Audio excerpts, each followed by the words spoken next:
In this video, we'll show you how to replace the pads and rotors on your Subaru Impreza. This is part of the brake system of the vehicle and located behind the wheel. Let's get started.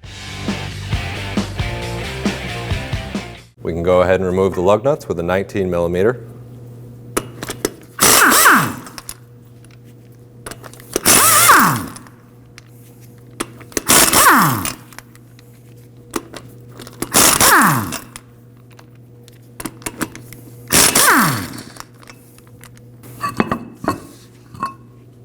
To remove our caliper, we're going to go ahead and remove the caliper bolts with a 12mm.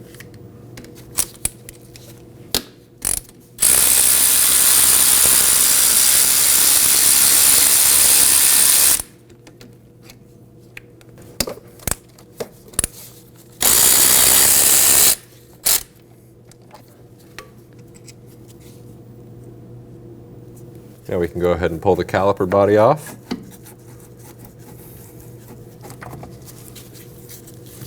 Fold that up. I'll be using a securing strap to make sure that the caliper doesn't fall.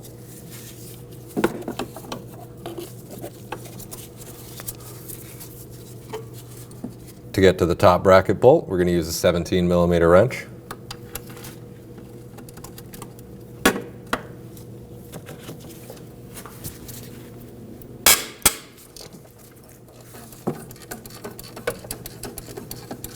We can go ahead and remove the bottom bolt with a 17mm as well.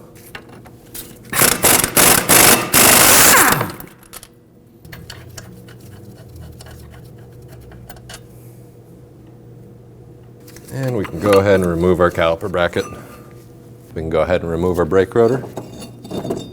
Before installing your new rotor, you want to make sure you clean up the hub, especially right around the hub-centric ring.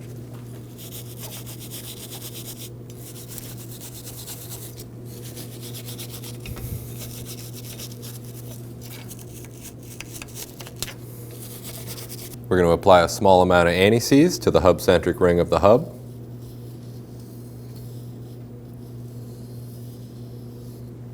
We're going to just use some brake cleaner on a rag. And we'll wipe up the pad surfaces of the rotor before installing it.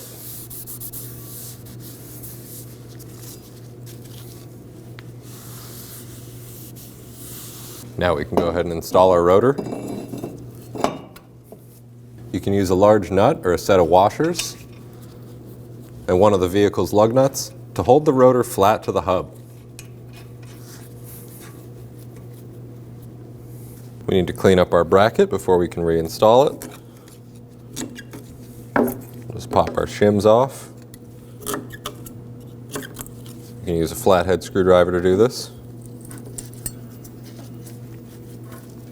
Now we want to clean the mating surfaces underneath where the shims sit.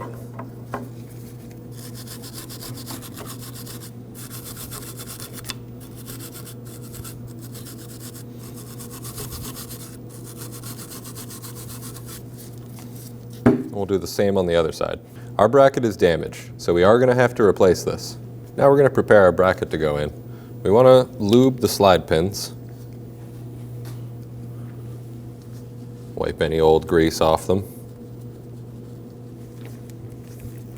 And we'll apply some new silicone paste. One of your pins will have a rubber isolator. Make sure that goes in the same spot. Once you've pushed it in, release all the air from the boot. And do the same on the other side. Before we install our new shims, we'll apply some anti-seize to the areas where the shims will install. We'll do the same on the other side.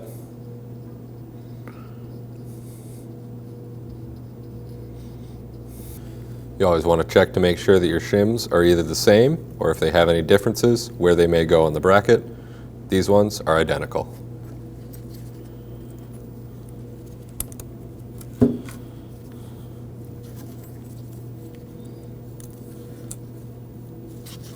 You're going to make sure your shims are centered so they don't contact the rotor. Now we can go ahead and install our bracket.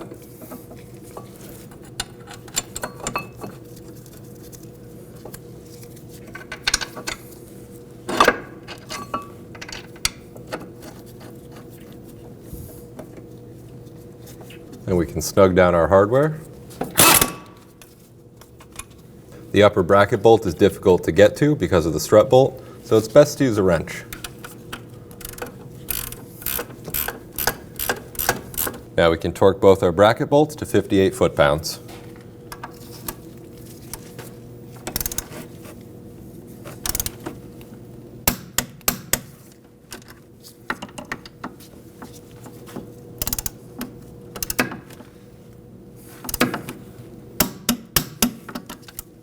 Before installing your pads, if the pads didn't come with the squealer already installed, you want to make sure to install it. You want to install this on the inside pad on the bottom. Now we can go ahead and install our brake pads.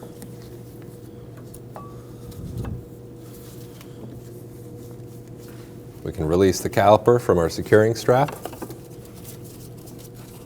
If you don't have a caliper compressor, one of your old brake pads and an oil filter wrench can do the trick. Make sure you don't press on the banjo fitting.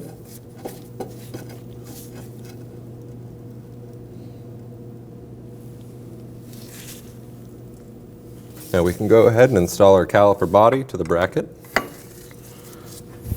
You want to make sure that each of your slide pins have the flat parts facing up and down. And we can install our caliper hardware.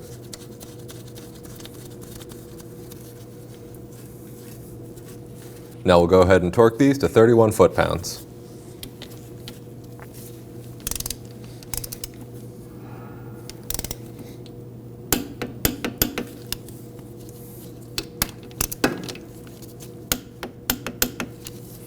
Make sure you remove the lug nut and your washers or nut that you use to hold the rotor on. Now we can go ahead and reinstall our wheel. If you thread the first lug nut all the way in, it'll hold the wheel for you.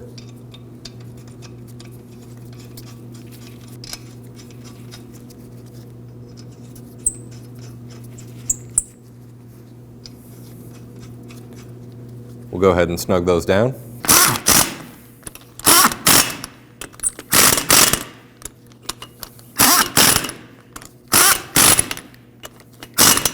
Now we'll torque the wheels to 72 foot-pounds.